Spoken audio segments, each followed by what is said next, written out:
সবাইকে স্বাগতম। আজকে আমরা পড়ব মাধ্যমিক জীবন বিজ্ঞানের দ্বিতীয় অধ্যায়ের একটা ছোট্ট একটা টপিক, সেটা হলো আরএনএ প্রকারভেদ, টাইপস অফ আরএনএ।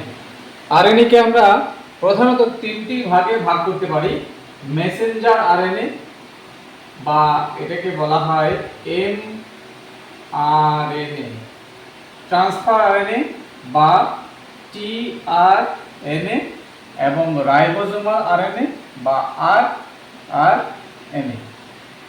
এই মেসেঞ্জার আরএনএ বা এমআরএনএ কি করে? কোষ বিভাজনের সময় টেমপ্লেট হিসাবে কাজ করে, এবং এরা কোষের নিউক্লিয়াস থেকে জেনেটিক কোড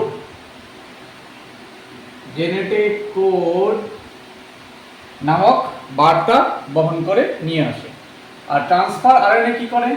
ট্রান্সফার আরএনএ হলো কোষের যে সাইটোপ্লাজম আছে, সাইটোপ্লাজম, সেখান থেকে বার্তা রাইবোজোমে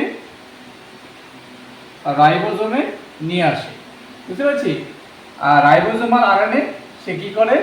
রাইবোজোম